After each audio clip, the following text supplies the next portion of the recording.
Bismillahirrahmanirrahim. Assalamualaikum warahmatullahi wabarakatuh. Alhamdulillah, pada kesempatan siang hari ini kita masih diberikan kesehatan jasmani maupun rohani.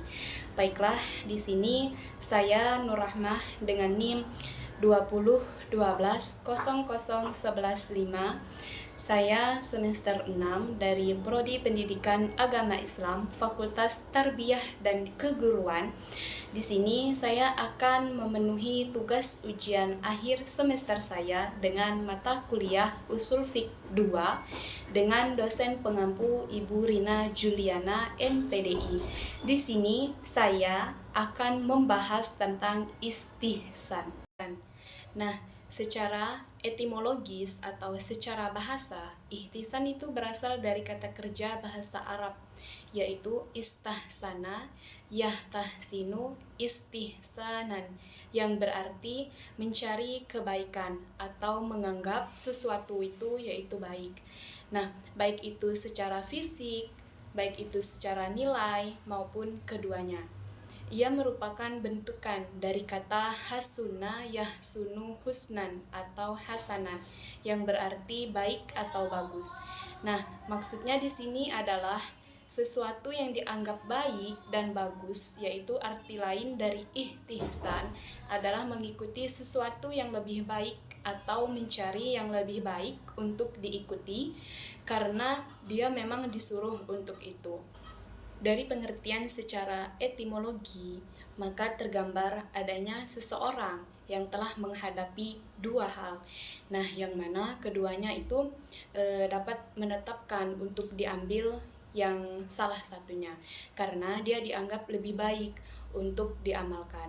Nah, adapun secara terminologis atau secara istilah, ihtisan itu sebagaimana disebutkan oleh Abdul Wahab Khalaf di dalam kitab Usul Al-Fiqh wal Qaidul Al-Fiqh, yaitu ihtisan adalah berpindahnya seorang mujtahid dari ketentuan kias jali atau kias yang tidak jelas kepada ketentuan kias kofi, yaitu kias yang samar, atau ketentuan yang kuli, yaitu umum, kepada ketentuan yang sifatnya istisna'i, yaitu pengecualian.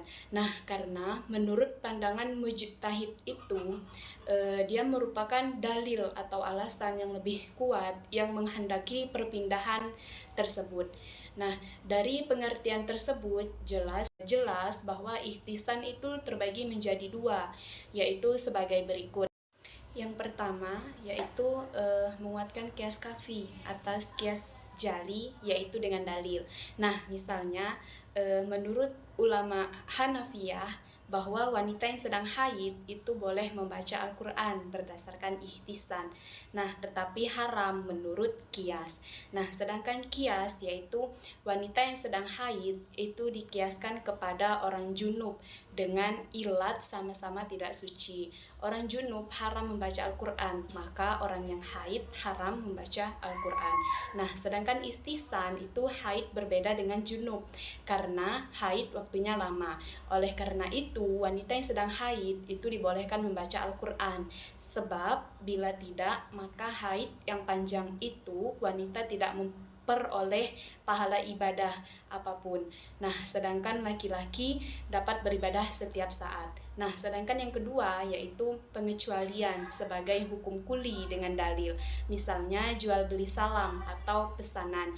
Nah, berdasarkan ihtisan itu diperbolehkan. Sedangkan menurut dalil kuli, syariat melarang jual beli yang barangnya tidak ada pada waktu akad, maka alasan ihsan ialah manusia berhajat kepada akad seperti itu dan sudah menjadi kebiasaan mereka.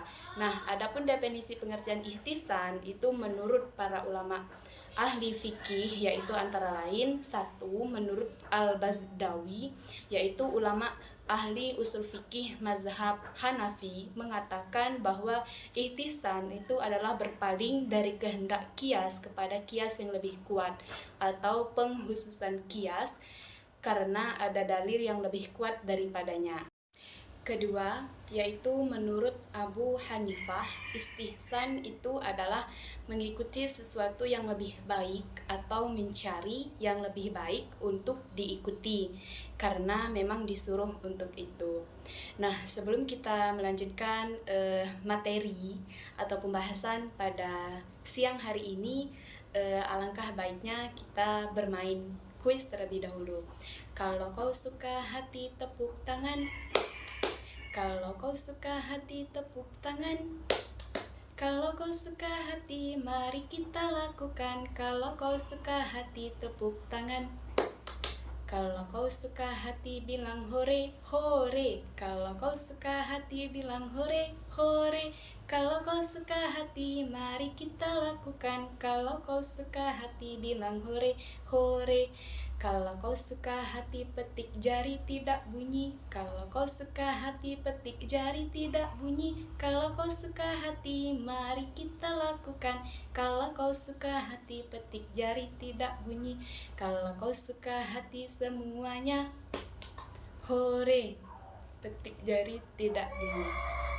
Yang ketiga yaitu menurut Al-Bazdawi, ulama ahli usul fiqh mazhab Hanafi, mengatakan bahwa ihtisan itu adalah berpaling dari kehendak kias kepada kias yang lebih kuat penghususannya, karena ada dalil yang lebih kuat daripadanya. Nah, sedangkan menurut Al-Qurki Al-Hanafi, istihsan itu adalah keputusan hukum seorang mujtahid terhadap suatu permasalahan berbanding terbalik dari hukum permasalahan lain yang sejenisnya, ditimbang dari sisi yang lebih kuat yang menuntut perubahan dari hukum awalnya. Dengan demikian, istihsan adalah pindahnya seorang mujtahid dari tuntutan kias nyata atau jali kepada kias kafi atau samar atau dari dalil kulli. Nah, sedangkan kepada hukum taksis lantaran adanya dalil yang menyebabkan mujtahid mengalihkan hasil pemikirannya dan mementingkan perpindahan hukum. Nah, ada beberapa ayat yang menjelaskan tentang pengertian ihtisan, yaitu seperti dalam Al-Quran dan hadis. Nah, berikut terdapat dalam Quran surah Az-Zumar ayat 17-18 yang artinya yaitu orang-orang yang menjauhi tauhid, yaitu tidak menyembahnya dan kembali bertaubat kepada Allah. Nah, bagi mereka berita gembira, maka sampaikanlah kabar gembira itu kepada hamba-hambaku, yaitu mereka yang mendengarkan perkataan lalu mengikuti apa yang paling baik di antaranya. Nah, mereka itulah orang-orang yang telah diberi petunjuk oleh Allah, dan mereka itulah ulul albab, yaitu orang-orang yang mempunyai akal sehat. Nah, mereka mendengarkan ajaran-ajaran Al-Quran dan ajaran-ajaran yang lain, lalu mengikuti ajaran-ajaran Al-Quran karena meyakininya sebagai yang terbaik.